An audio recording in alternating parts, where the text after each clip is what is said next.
कल्पना कीजिए, एक सुबह आप अपनी आंखें खोलते हैं, सूरज वही है, हवा वही है, घर भी खड़े हैं, लेकिन पूरा शहर खामोश है। सड़कें खाली हैं, दरवाजे खुले हुए हैं, कुएं मौजूद हैं, नालियां बह रही हैं, बस लोग नहीं हैं। न कोई युद्ध, न कोई आग, न कोई तबाही। अब सोचिए, अगर ऐसा 5000 साल पहले हुआ हो। आज की कहानी एक ऐसी ही सभ्यता की है जो अचानक गायब हो गई, लेकिन अपने पीछे सवाल छोड़ गई। इस सभ्यता का नाम है हड़प्पा सभ्यता। सालों तक हमें यही पढ़ाया गया कि भारत में सभ्यता की शुरुआत आर्यों से हुई, लेकिन सच्चाई ये है कि इतिहास ने हमसे झूठ बोला, क्योंकि 1921 में धरती ने खुद सच उगल दिया। ब्रिटिश शासन का समय था। पंजाब के एक छोटे से इलाके में रेलवे लाइन बिछाई जा रही थी। मजदूर जमीन से ईंटें निकाल रहे थे, लेकिन ये ईंटें अलग थीं। ये कच्ची नहीं थीं, ये पकी हुई थीं, एक जैसे आकार की थीं और बेहद मजबूत थीं, जैसे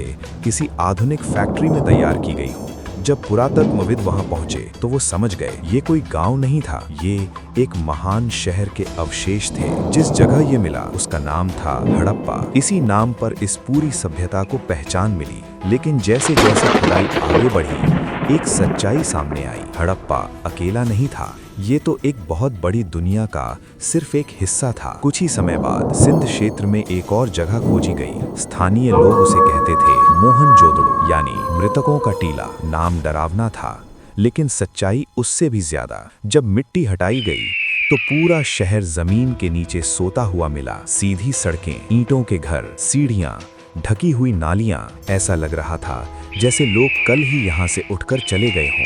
अब सवाल उठता है, इतना विकसित शहर, इतनी शानदार योजना, लेकिन कोई लिखित इतिहास नहीं, कोई राजा नहीं, कोई महल नहीं, कोई युद्ध नहीं, तो ये लोग थे कौन? और अगर ये लोग इतने उन्नत थे तो फिर अचानक गायब क्यों हो गए? हड़प्पा सभ्यता उस समय मौजूद थी जब दुनिया के ज्यादातर हिस्सों में इंसान अब भी बुनियादी जीवन जी रहा था, लेकिन यहाँ सड़कें सीधी थीं, गलियां 90 डिग्री पर मुड़ती थीं, हर घर में स्नान घर था, पानी निकासी की व्यवस्था थी। आज भी कई आधुनिक शहर जिस प्लानिंग का सपना देखते हैं, वो प्लानिंग 5000 साल पहले यहाँ मौजूद थी। यहाँ अमीर गरीब का फर्क बहुत कम दिखाई देता है। कोई विशाल महल नहीं, कोई झोपड़ी नहीं, लगभग सभी घर एक जैसे। तो क्या ये दुनिया की पहली बराबरी वाली सभ्यता थी? मोहनजोदड़ो में मिला एक विशाल जलकुंड, जिसे आज ग्रेट बाथ कहा जाता है। चारों तरफ कमरे, सीढ़ियां, पानी निकालने की व्यवस्था। ये कोई साधारण स्नान घर नहीं था, ये कोई धार्मिक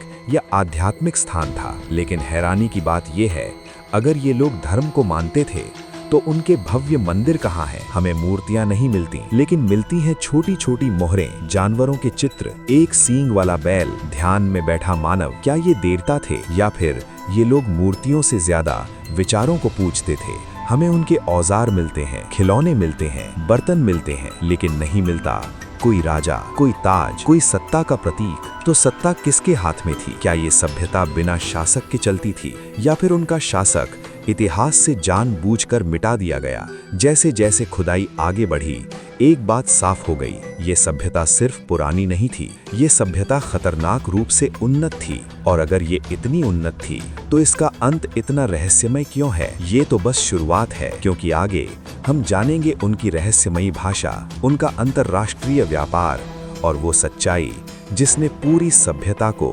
खामोशी से निगल लिया।